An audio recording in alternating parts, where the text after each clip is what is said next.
John, you said after the first game that you've earned a lot of respect. You feel like you've earned even more after that? I'd like to think so, yeah. I'd like to think so because you know, we're playing one of the top 4 ranked nations in the world, and I looked down their playing list prior to that, and that's basically an NRL team, and a very good NRL team. And these fellas, you know, they traded blows with them, they went punch for punch with them, and they've got hearts of lions, they have, and I'm very, very proud of them.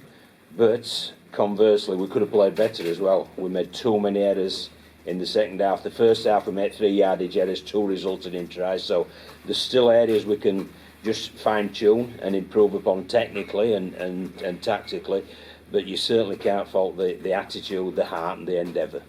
Did you feel a bit hard done to by them 2 tries before half time because of the decisions, that the knock-on and the 6 again? I felt there were a number of 6 against where, you know, but I'm not. I thought Casey did a great job. So I thought she did a great job, and I think it's important for rugby league to take that step forward. So I aren't getting involved into, you know, the referees, this, the referee. All I'm looking at is how we played, and again, attitude, endeavour, delighted. But we can tidy some things up and be better for next week. And especially in the second half, after the first second half try, the other 2 were basically just in the corner, weren't they? So you must be pleased that you managed to keep that middle defence tight the whole game. Yeah. Well, there's some big men. I mean, I was delighted how they handled David Fafita, because it was going at Ollie Holes. Ollie handled it really well, and then Bailey answered his help from the inside. And that's what they do as a group. They help each other out. And so yeah, there's lots of plus points, but there's also some that we need to learn from and progress with if we're going to keep improving as a team, and they are improving as a team.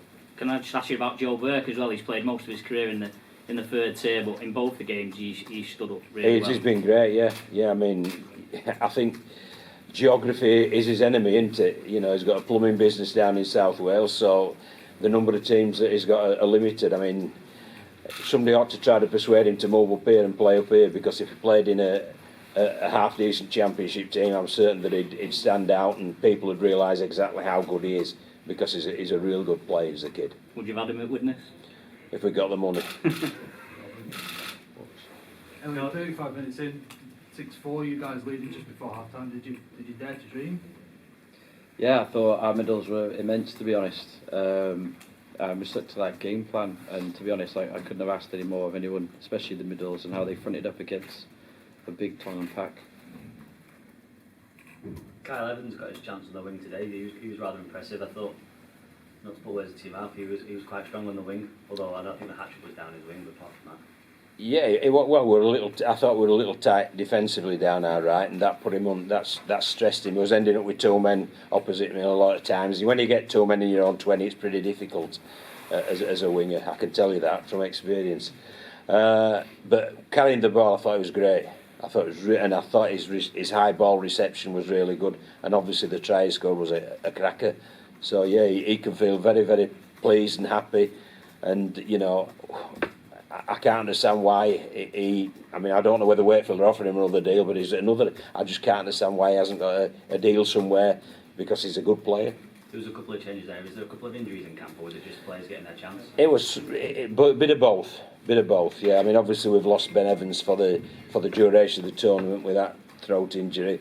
Rodri Lloyd was suffering with a groin injury as well, but also there was an element of rotation. There was nothing wrong with Mike Butt or Will Evans, who played really well last week, but we did want to sort of freshen us up and bring some new energy, because one of the biggest problems we had to overcome was the fact we'd only had 5 days. We've had 5 days to prepare, so it isn't 5 days to prepare against a small team, is it? It's 5 days to prepare against a big team or ranked in the top 4 in the world, and so I think they've done a sterling job, and we've got the luxury of 7 days for the PNG, so we won't know what to do with ourselves, will we? John, how do you get from sitting here being a proud losing coach to being a winning coach in a game like this? We've already spoken about that in the changing room, and I think it's a little thing. You can't complete at 60% against a team like that and expect to win, and that's what we did in the second half. So there's elements that we've to tidy up, and there'll be performance indicators we'll look to meet, and if we do that, we certainly will challenge, and it'll be a lot closer, if not going the other way with the scoreline. And these fellas deserve something, to tell you the truth, because I work with them day in, day out during this camp, and they deserve something, they really do. How strong is your belief still in the journey? We spoke before the tournament about the halcyon days of the 90s and whether they would come again. Yeah, well, I mean, you know, gone are the days because we don't sign elite rugby union talent because of the money in their, well, the money that's supposedly in their game anyway. So, you know, we've got to grow our own, and that's what we're doing. And there's 12 out of 24 are Welsh born, which I'm really proud of, and we've brought others like Lewis Roberts through the system. So it is working, but we need to stay with it, and we're not far away. We're improving, we're getting better, and that was a Welsh performance full of pride and passion. John, can Tonga win the World Cup? I think they'll have to improve, to be brutally honest. I think they'll have to improve. They've got the personnel to do it. They're stuttering at the minute perhaps with certain aspects of the play, but the big men, and there's some quality players, so you know, they'll certainly challenge, and I think it's going to be a great World Cup. You know, you've got England who are on fire at the minute, Australia who I think they took everybody's breath away with that, New Zealand who are improving, and obviously I think Tonga will improve as well.